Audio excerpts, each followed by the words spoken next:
Hello friend, अस्सलाम वालेकुम, नमस्ते, सत श्री अकाल। और आप देख रहे हैं मेरा खास शो डिबेट विद शाइला। और आज हम बात करेंगे कि मोदी जी की इस बार की जीत के लिए भारत समेत मुसलमान महिलाएं कितना कोऑपरेट कर रही है। और नाज़िया इलाही खान मेरे साथ शो पर मौजूद है। आपको पता है, जब भी नाज़िया जी आती हैं एक बहुत बड़ी खुशखबरी और बड़ी ब्रेकिंग न्यूज़ के साथ जो है ना हमारे शो का आगाज़ होता है। आज हम बात करेंगे उस इस्कॉन टेम्पल पूजा की। जैसे आपको स्क्रीन पे नजर आ रहा होगा कि नाज़िया जी इस्कॉन टेम्पल जाती हैं, 5 घंटे बिना खाए पिए पूजा करती हैं, 56 भोग रखती हैं। और ये सब किसके लिए? प्राइम मिनिस्टर नरेंद्र मोदी के तीसरे टेन्योर की तैयारी करी है। सबसे पहले thank you so much Nazia ji हमारे शो को ज्वाइन करने के लिए। और ये बताएं, ये इस्कॉन टेम्पल वाली क्या स्टोरी है जो कि बड़ी वायरल जा रही है? 5 घंटे बिना खाए पिए मुसलसल पूजा करना, कैसा एक्सपीरियंस रहा इस्कॉन टेम्पल का? वंदे मातरम, भारत माता की जय। इस इस्कॉन टेम्पल में मैंने विजिट किया है। वो इस्कॉन टेम्पल जो है वो इस दुनिया का सबसे बड़ा और इस दुनिया का सबसे खूबसूरत और इस दुनिया का सबसे ज्यादा वैल्यूबल और इम्पोर्टेंट इस्कॉन टेम्पल था। देखिए, मंदिरें सब वैल्यूबल होती हैं और मैं मेरी मेरी नजर में तो एक पेड़ पर भी जब पूजा होती है तो मैं उस पर भी खड़े हो जाती हूँ। लेकिन जिस तरह से वहाँ के प्रभु जी ने मुझे वहाँ इस्कॉन टेम्पल के बारे में बताया, राधे कृष्ण के बारे में बताया, उनकी लीला के बारे में बताया, एक नृत्य के द्वारा मैंने राधे कृष्ण की लीला का पूरा एक वो नृत्य देखा। वो सारी चीज़ें दिल को इतनी भाई कि मैं शब्दों में बयान नहीं कर पाऊँगी। शैला, मैं बताना चाहूँगी कि बहुत बड़े-बड़े लोग इस्कॉन टेम्पल जाते हैं और बहुत अलग-अलग विभिन्न देशों से इस्कॉन टेम्पल में जाते हैं। मैंने वहाँ पर भक्त के रूप में मैंने वहाँ पर रशियन देखा, अफ्रीकन देखा, इंडोनेशिया के लोग देखे, अफ़गानिस्तान के लोग देखे, तुर्किस्तान के लोग देखे, भारत के लोग देखे, पाकिस्तान के मैंने 3-4 लोग देखे, मैं क्या उनसे बात है। जाकर के मिली। उसके बाद फिर अमेरिका के लोग देखे मैंने। अब मैं आती हूँ कि इन बड़े-बड़े लोगों में, अब चाहे वो रॉबर्ट ओपेनहाइमर हो, जो बहुत बड़े इंसान हैं, से लेकर के रॉबर्ट ओपेनहाइमर से लेकर के 5 वक़्त नमाज़ पढ़ने वाली नाज़िया इलाही खान ने भी निर्जल 5 घंटे की आराधना और पूजा की, हम्म, बड़ी राधे बात है। कृष्ण की। हम्म। इस्कॉन टेम्पल शाला एक ऐसी जगह है, ऐसी खूबसूरत जगह है, जहाँ पर देश के अलग-अलग जगह से लोग आते हैं, राधे कृष्ण की भक्ति में बिल्कुल लीन हो जाते हैं, बिल्कुल हम्म। खो जाते हैं। लेकिन और सबसे अच्छी बात मैं आपको ये बताना चाहूँगी कि यहाँ पर किसी को भी एक लफ्ज़ ये नहीं कहा जाता है कि आप धर्म परिवर्तन करें, या धर्म परिवर्तन से रिलेटेड कोई बात बिल्कुल नहीं कही जाती है, जबरदस्त। बिल्कुल भी नहीं। देखिए, हमारे इस्लाम में क्या है, अगर कोई भी मर्द हिंदू लड़की से शादी ही इसलिए करता है ताकि वो उसको कन्वर्ट कर सके, उसको इस्लाम कबूल करवा सके और फिर वो अपने लिए जन्नत में 72 वर्जिन हूरों का इंतज़ाम कर सके। पर मैं प्राचीन हनुमान मंदिर मैंने विज़िट किया आपके साथ, मैंने उस पर भी सेशन किया। मैंने काली पूजा आराधना की, वो भी बहुत लोगों को पता चली। मैंने शिव की पूजा की, शिव जी की पूजा की, वहाँ पर भी मैं गई, वहाँ पर भी मैंने आरती आरती की, पूरा यज्ञ किया, पूरी पूजा की। मैं इस्कॉन टेम्पल गई, वहाँ पर भी मैंने 5 घंटे की पूजा निर्जल मैंने किया। लेकिन मैंने अब तक किसी के भी ज़ुबान से ये बात नहीं सुनी है कि आप धर्म परिवर्तन कर लीजिए। किसी ने भी इस लफ्ज़ का इस्तेमाल नहीं किया है। अपने धर्म की खूबसूरती को उन्होंने बताया है, अपने धर्म की खूबसूरती जो उनके मंदिरों से लेकर के, उनके पूरे ज़मीन से लेकर के, पिलर से लेकर के, देवी-देवताओं की खूबसूरत बातों से लेकर के, वहाँ के भोग से लेकर के, वहाँ उनकी श्रद्धा, उनकी आस्था से लेकर के, उनका जो कल्चर है, उनकी जो संस्कृति है, उनका जो संस्कार है, उसके बारे में उन्होंने मुझे मुझे बताया। और वो सुन कर के इतनी खुशी हो रही थी, मतलब ऐसा लग रहा था कि वाक़ई में ये धर्म कितना खूबसूरत है यार। और ये मतलब कन्वर्ट हर नहीं करा एक, था। हाँ। हाँ, कन्वर्ट बिल्कुल नहीं, कोई नहीं ऐसी करा बात ही नहीं है। इतने था। मंदिरों में मैं जाती हूँ लेकिन कोई कन्वर्ट की बात नहीं है। और एक हमारे कि अगर कोई इस्लाम को ना कबूल करे तो उसका सर धड़ से जुदा कर दो, गुस्ताखे रसूल की एक ही सज़ा। भई, ये कौन-सा कसाई खाना इस मुसलमानों ने खोल कर रखा है 1500 साल से। हम इंसान हैं, हम व्यक्ति हैं, हम अपने धर्म की खूबसूरत बातें किसी को बता सकते हैं, पर हम कसाई खाना खाना तो नहीं खोल सकते हैं ना, हम कसाई तो नहीं बन सकते हैं किसी को धर्म हुँ। परिवर्तन कराने के लिए। हाँ, अपनी अगर किसी मर्ज़ी है। का धर्म हुँ, चला हुँ, भी किसी का धर्म खूबसूरत है, तो इंसान आपरूपी उससे अट्रैक्ट हो जाएगा। हमें तलवार लेकर के कसाई कर बनने की ज़रूरत नहीं है। ये हुँ, तलवार दिखा करके शलवार पहनाने का काम, ये तलवार दिखा करके शलवार उतारने का काम, ये सिर्फ़ और सिर्फ़ इस्लाम धर्म कर सकता है, ये सिर्फ़ मुसलमानों में हो सकता है, इसके अलावा मैंने नहीं देखा। मैं तो प्रैक्टिकली सारे मंदिर में जा रही हूँ, मैं प्रभु जी से मिल रही हूँ, गुरुजी से मिल रही हूँ, पुरोहित से मिल रही हूँ। हर रोज़ मैं ऐसे ऐसी जगह पर जाती हूँ जहाँ मेरी एक ऐसे लोगों से मुलाकात होती है, पर वो लोग इतनी आस्था और श्रद्धा के बारे में बताते हैं, इतनी खूबसूरत बातें बताते हैं, तो मैं अपने आप खींची चली जाती हूँ कि भई कितना खूबसूरत है ये धर्म। हुँ, अब मैं आपको बताती हूँ कि अ, हम हमेशा गणेश पूजा जब हुई थी तब भी मेरे ऑफ़िस में भी हुई थी, बहुत खूबसूरत बिल्कुल। तरीके से पहली बार मैंने किया था, तो उस पर भी आपने मेरे साथ सेशन किया था। पर हुँ, मुझे कल पता चला कि इस्कॉन टेम्पल में मुझे प्रभु जी बता रहे थे कि हर कोई गणेश की पूजा कर लेता है, लेकिन गणेश जी जो 4 बातें बताते हैं अपने अपने स्वरूप के द्वारा, हुँ, वो बातें किसी को नहीं पता है, मुझे भी नहीं पता थी।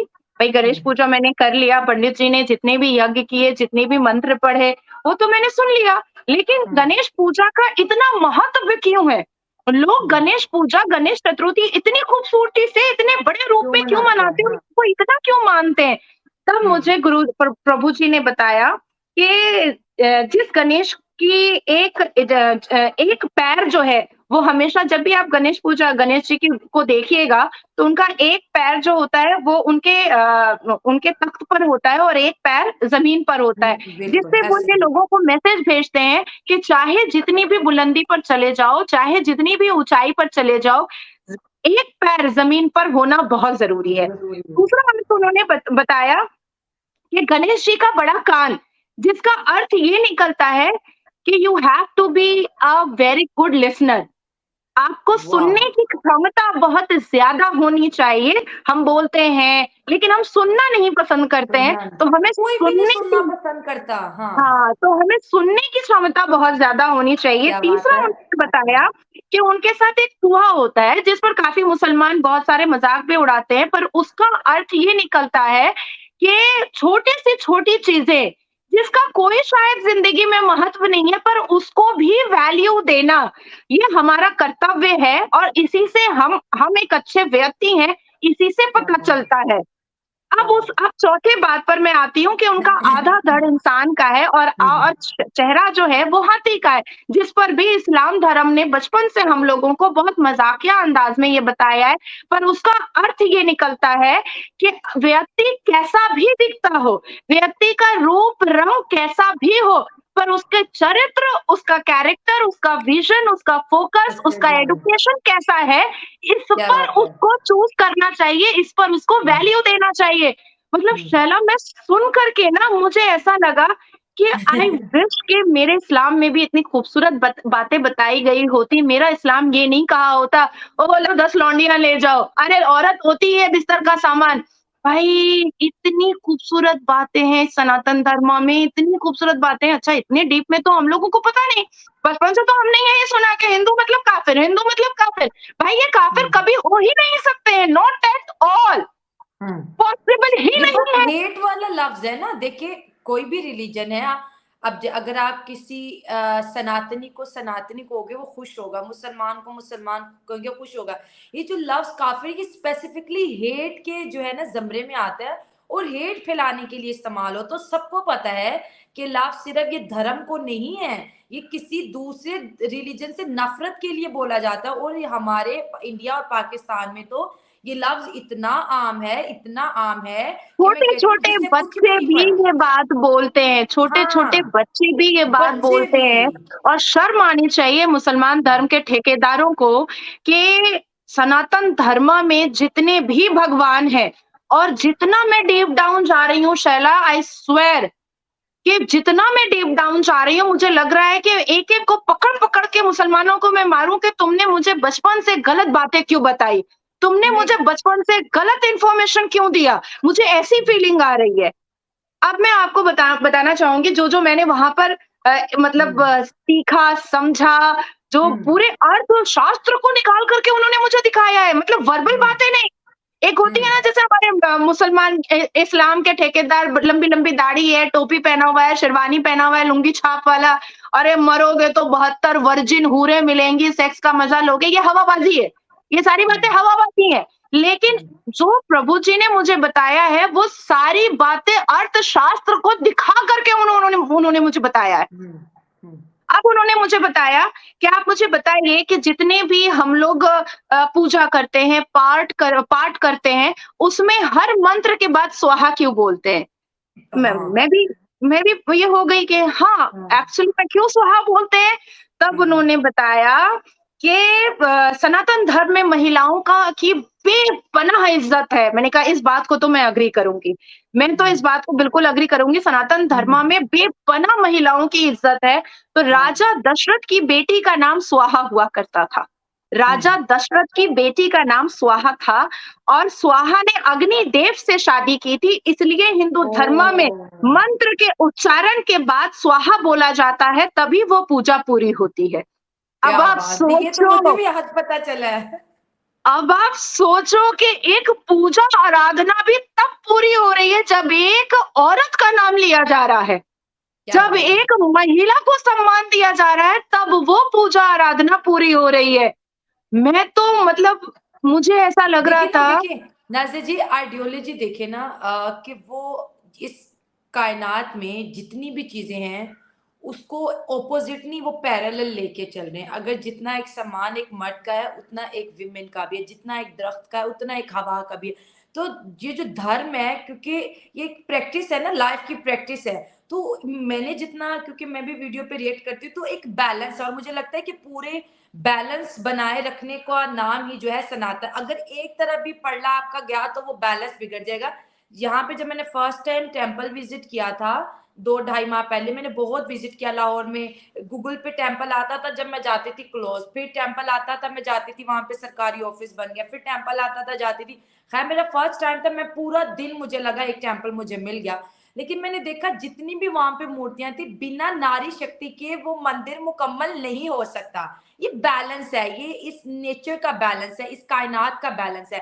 लेकिन अनफॉर्चुनेटली इस्लाम की भी अगर हम बात करें, देखिए बहुत से मॉडर्न लोग हैं जिसको बड़े खूबसूरत तरीके से आप इम्प्लीमेंट करती हैं अपनी लाइफ में, मैं करती हूँ। लेकिन जो मुल्ला माफिया है, जो कि आपको पता है फेक लोग हैं, उन्होंने इतना ज्यादा लोगों को, मैं कहती हूँ कि कट्टर बना दिया है कि वो अब मेरी और आप जैसे बंदे की स्पेस अब नहीं रही है। घर बैठो, दुपट्टा लो, आवाज हलाल हराम, इस चक्कर के अंदर जो एक डिवोटी बंदा पर है शर्ला वो मैं इस पर एक डिकंजस्टेड बात है। कहना चाहूँगी हाँ। मैं इस पर एक बात कहना चाहूँगी कि देखिए जो गलत है वो उसको तो गलत साबित करना पड़ेगा। सही हो आज गया। अगर हाँ। ऐसा वक़्त आ चुका है कि गलत को गलत साबित करना पड़ेगा, तो ठीक है, मैं उसके लिए तैयार हूँ। लेकिन मैं हम्म। गलत को गलत साबित करूँगी। देखिए, अब मैं दूसरी हम्म। बात पर आती हूँ कि पूरे कुरान में कई बार कसम का ज़िक्र है। कई बार कस्में खाई गई हैं, चाहे आप सूरह रहमान ही क्यों ना पढ़ लें। उसमें भी पेड़-पौधे की खूबसूरती जो बताई गई है, अनार के दाने की खूबसूरती बताई गई है, अनाज की खूबसूरती बताई गई है, पर उसमें भी कस्में खाई गई हैं। तो मैं जानना चाहती हूँ कि इस बात ऐसी बातों की कौन-सी इज़्ज़त हो सकती है या कौन-सी खा कौन मतलब कौन-सी इज़्ज़त अफ़ज़ाई की जा सकती है जिस बातों को यकीन दिलाने के लिए बहुत सारी कस्में खानी पड़े? क्या हर रोज़ उठते-बैठते, सोते-जागते हमें कसम खा कर के दूसरों को यकीन दिलाना चाहिए? क्या ये सही है? हम बचपन में जब गलती से भी अपनी माँ के सामने कह देते थे कि नहीं कसम खुदा की हमने ऐसा नहीं किया है, तो माँ हमारी माएँ क्या बोलती हैं? "हाँ, हर बातों पे कसम नहीं खाई जाती है, बुरी बात होती है।" तो तो आखिर कुरान हमें कस्में कस्में खिलाने की और कस्में दिलाने की बात क्यों करता है? बात सोचने वाली है ना, कि क्यों करता है? देखिए, ये भारत नया भारत है। ये भारत बहुत खूबसूरत भारत है। मैं ऐलानिया कहना चाहूँगी कि इस भारत की पहचान ताजमहल से नहीं हो सकती है। इस भारत की पहचान जामा मस्जिद से नहीं होगी, बिल्कुल नहीं होगी। इस भारत की पहचान रामायण से हो रही है। इस भारत की पहचान भगवद गीता से हो रही है। इस भारत की पहचान संविधान से हो रही है। इस भारत की पहचान ऋग्वेद से हो रही है, भगवान राम से हो रही है। और जिसको इस भारत की इस नए पहचान से प्रॉब्लम है, मुझे लगता है कि उनको चले जाना चाहिए क्योंकि पिछले जब तक कांग्रेस की सरकार रही है शैला, तब तक मंदिरें तोड़ी गई हैं, राम भक्तों के ऊपर शोभा यात्राओं पर पत्थरबाजियां की गई हैं, बहु बेटियों को छेड़ा गया है, हिंदू धर्म को खत्म करने की बात आज तक की जा रही है। जो धर्म 4,500 साल से भी पुराना है, उस धर्म को जिस तरह से यहाँ की सरकार ने पहले नेहरू से लेकर के मनमोहन सिंह तक जिस तरह से मलाइन किया था, जिस तरह से करने की कोशिश कर रहे हैं, ये और बर्दाश्त नहीं हो सकता है, बिल्कुल नहीं हो सकता है। मैं कहना चाहूंगी आपके ब्रॉडकास्ट में सबसे पहली बार कि वाकई में इस 9 साल में अब हमारे भारत ने तरक्की की है, और इससे कोई डिनाई नहीं कर सकता है, कोई इनकार नहीं कर सकता है। लोगों ने यहाँ तक कहा था, मुसलमान कम्युनिटी ने भारत में यहाँ तक कहा था कि अगर राम मंदिर बन गया तो सऊदी अरबिया हमें तेल देना बंद कर देगा। लो भैया, अब तो सऊदी अरबिया के शहजादे आकर के जय सिया राम बोल रहे हैं। यस, वो भी टेम्पल बना रहे हैं, वो भी टेम्पल बना रहे हैं। हज़रत खदीजा रज़ियल्लाहु ताला अन्हा का जो मकबरा है वो तोड़ दिया गया है।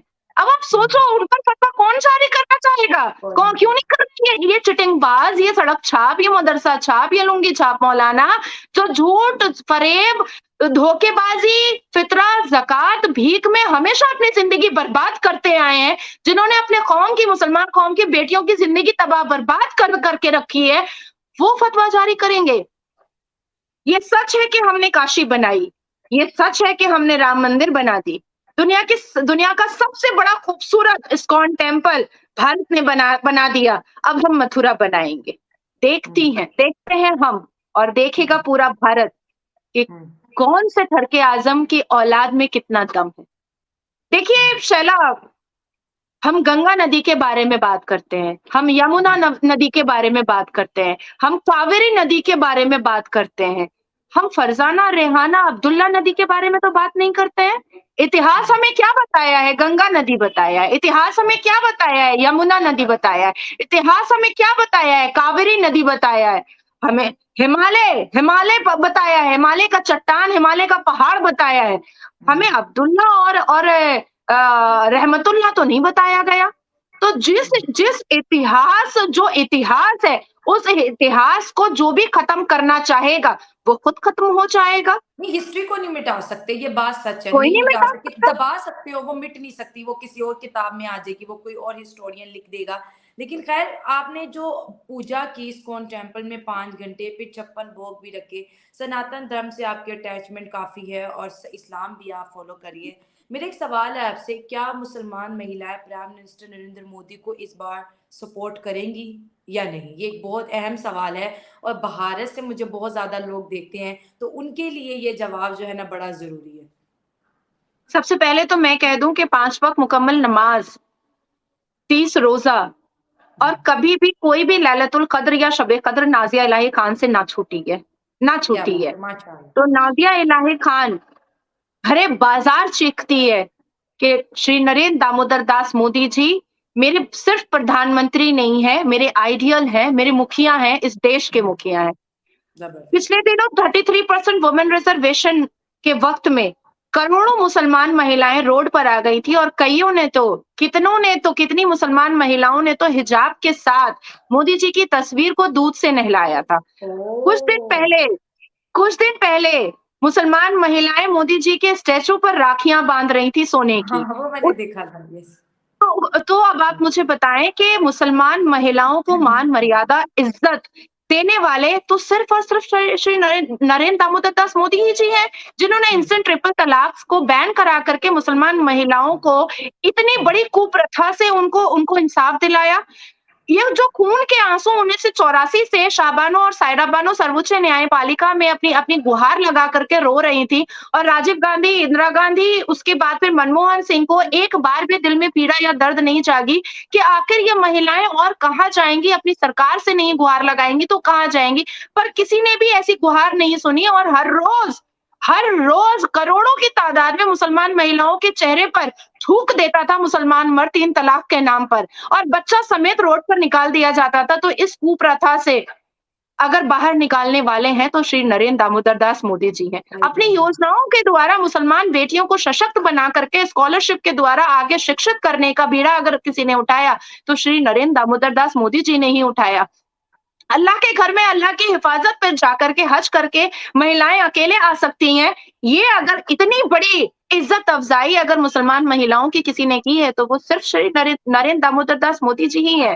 तो आप मुझे बताइए कि मैं और कौन से अल्फाज से, किन लफ्जों से बताऊं कि इस भारत में अगर कुछ चवन्नी अठन्नी और मदरसा छाप के कलेजे में दर्द उठा है तो उसकी सबसे बड़ी वजह यह है कि इस भारत की भूमि की मुसलमान महिलाएं एकदम वन साइडेड श्री नरेंद्र दामोदर दास मोदी जी के लिए खड़ी हो चुकी हैं और कही है कि फूल खिलता है तो कमल का ही खिलेगा 2024 में, इसके अलावा कोई और फूल हम खिलने नहीं देंगे। क्या बात है। नहीं, ये सच बात है। अगर हम भी अपने मुल्क की माइनॉरिटीज की बात करें तो गवर्नमेंट माइनॉरिटीज के लिए इतना नहीं करती है। किसी भी कंट्री का इतिहास उठा के देख लें, माइनॉरिटीज क्योंकि वो इतनी मेजोरिटी में नहीं आती है, लेकिन मुसलमान तो खैर मैंने कभी उनको माइनॉरिटी में नहीं माना, हमसे ज्यादा है भाई। 27 करोड़ ये सेकंड बड़ी मेजोरिटी है, लेकिन हमेशा खुद को माइनॉरिटी। लेकिन एक चीज है, जब हम रोड शो पे जाते हैं तो हम कहते हैं मुसलमानों को, जैसे आपने कहा कि ये भी उनके पास है, ये भी है, हम अपनी माइनॉरिटीज को क्या है, तो कहते हैं कि उनके खुद के लीडर, जैसे वो राहुल गांधी भी स्पीच दे देते हैं मुसलमानों को डिप्राइव किया जा रहा है, बीजेपी हिंदुत्व करिए, तो कहते हैं कि वो खुद कहते हैं कि मुसलमानों पर जुल्म हो रहा है। तो हमें और आपको तो पता है, क्योंकि हम मीडिया पे होते हैं, हमें पता है कि जो इक्वालिटी जिस तरह से बीजेपी लेके चल रही है, हिंदू मुस्लिम तो वो कर नहीं रही है। जो स्कॉलरशिप लड़कियों को दिया, मदरसा में कंप्यूटर लेके आया, ट्रिपल तलाक खत्म किया, रिजर्वेशन बिल, ऐसा तो नहीं कि सिर्फ हिंदुओं के लिए, पूरी कंट्री की मुस्लिम महिलाएं, कोई भी रिलीजन उनका हो सकता है। तो जो ऐसे लोग होते हैं जो आके बयानबाजी करके तो चले जाते हैं, लेकिन उसका कुछ लोग दिल में वो बात उतार लेते हैं। तो ऐसे लोगों के बारे में क्या कहेंगे जो सिर्फ कुछ घंटों के लिए कुछ भी बोल के चले जाते हैं? 1947 से लेकर के 2013 तक कांग्रेस की सरकार रही है। बीच में एक दो बार भारतीय जनता पार्टी की सरकार आई है, लेकिन बहुमत से 2014 में भारतीय जनता पार्टी की सरकार आई है और 2024 में ये तीसरा शिफ्ट होगा हमारे भारत के प्रधानमंत्री और भारतीय जनता पार्टी का। अभी आप मुझे ये बताएं कि 9 साल में ये सारे मुसलमान अकबर बादशाह से फकीर बन गए हैं। तो अगर बन गए हैं तो बन भी जाना चाहिए, क्योंकि भीख में और नहीं मिलेगा कुछ।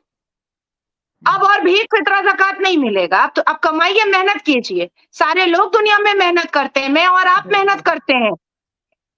आप अपनी नींद खराब करके आप रोड पर उतरती हैं। कुछ दिन पहले आपको चोट लगी थी रोड शो करने के वक्त में। आप जब रोड शो पर निकलती हैं तो ये मुसलमान आपके सवाल का जवाब नहीं दे करके आपको दुपट्टा उड़ाने की बात करते हैं।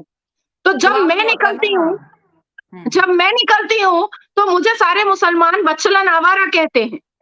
मुझे कहते हैं कि मैं फरेब फैला रही हूँ, मैं संविधान की बातें फैला रही हूँ, मैं अवेयरनेस फैला रही हूँ, मैं भारत की मुसलमान लड़कियों को मजबूत कर रही हूँ, ताकतवर कर रही हूँ, उसको सशक्त कर रही हूँ, उसको शिक्षित करने की कोशिश कर रही हूँ। मैं भारत की बेटियों को, मुसलमान बेटियों को ये बताना चाहती हूँ कि हमारी अपनी पर्सनल आइडेंटिफिकेशन है। हमें किसी भी मदरसा छाप, लुंगी छाप के अंदर दब करके रह करके उनके सेक्स टॉय बनने की जरूरत नहीं है। हमारे सीने पर चढ़ करके कोई इस्लाम चलाएगा, इसका बीड़ा हमने नहीं उठाया है। तो आप मुझे बताएं कि ये कारोबार और कितने दिन कोई बर्दाश्त करेगा? ये झूठ का, फरेब का, ये फितरा ज़कात का, ये भीख का फरेब और कितने दिन मुसलमानों का बर्दाश्त किया जाएगा? भारत अब इस चीज के लिए तैयार नहीं है।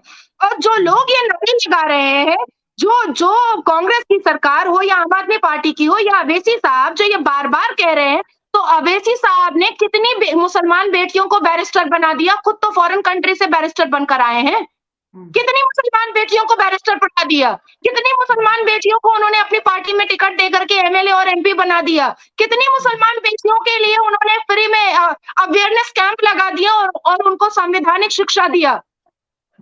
देखिए, हवाबाजी से अब ये भारत नहीं चलेगा। आज भारत के प्रधानमंत्री को हर एक धर्म के लोग, हर मुसलमान महिलाएं अगर उनसे इतनी ज्यादा उनको इज्जत दे रही हैं, तो उसकी वजह है कि उन्होंने काम करके दिखाया है, उन्होंने अपने कर्तव्य का पालन किया है, उन्होंने कोई डिस्क्रिमिनेशन नहीं करके हर एक के लिए काम करके दिखाया है।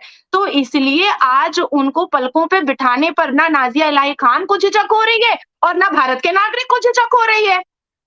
ठीक है, इंसान काम से पहचाना जाता है, शक्ल, काम सूरत, से। खूबसूरती से नहीं पहचाना जाता है। बिल्कुल सही बोला आपने, काम से ही नाम है। आखिरी सवाल पूछेंगे, अपने शो का इख्तिताम भी करेंगे। क्या 2024 में बीजेपी किसी मुसलमान को टिकट देगा कि इस बार भी बहुत बड़ी इनकार है? क्या कहेंगे इस पे? अच्छा, मुझे एक बात बताएँ शैला, हाँ। क्यों मुसलमान को ऐसा लगता है कि मैं पार्लियामेंट के अंदर जाऊँगी तो ही मेरी कम्युनिटी बहुत अच्छी हो सकती है? ये बात क्रिश्चियन तो नहीं बोलता है भारत का, ये बात बौद्ध तो नहीं बोलता है, ये बात ईसाई तो नहीं बोलता है, ये बात जैन तो नहीं बोलता है।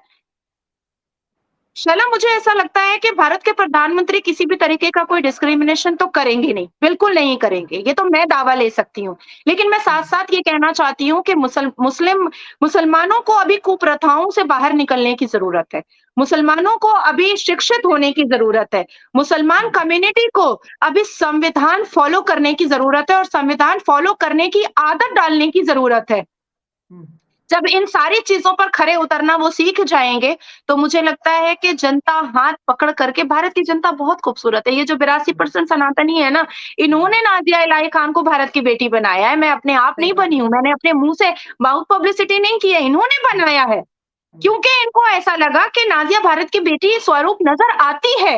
तो मुझे हुँ, लगता है कि अगर भारत के मुसलमान संविधान को अपनी आइडियोलॉजी में ले आएँ, अगर भारत के मुसलमान वाक़ई में मंदिरों में लिबरलपना दिखाएँ, हुँ, आप हर वक़्त तलवार दिखा-दिखा करके, आप नारे तकबीर पढ़-पढ़ करके, आप ये साबित कीजिएगा कि आप जिहादियों की फ़ौज हैं, आप अनपढ़ों की फ़ौज हैं, तो ऐसी सूरतों में मुझे नहीं लगता है कि इन नागरिकों को भारत के नागरिकों को मुसलमान को वोट करना चाहिए, क्योंकि हुँ, वो वहाँ पर भी गंद फैलाना स्टार्ट करेंगे।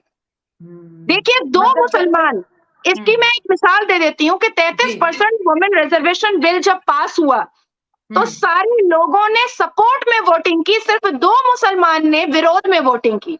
2 मुसलमान ने, एक अवैसी और एक जलील भाई जिनका नाम जलील है। तो इन्होंने यहाँ पर भी अपनी अपनी हरकत दिखा दी ना। यहाँ पर भी सही। इन्होंने अपनी हरकत दिखा दी ना। आप मान लीजिए कि 50 होता मुसलमान पार्लियामेंट के अंदर, तो क्या होता? हुँ, कोई बिल पास ना होता। वो फिर अटक जाता। हाँ, अटक जाता। तो अच्छा, तो मैं ये कह रही वजह है हूँ कि टिकट नहीं मिल रही।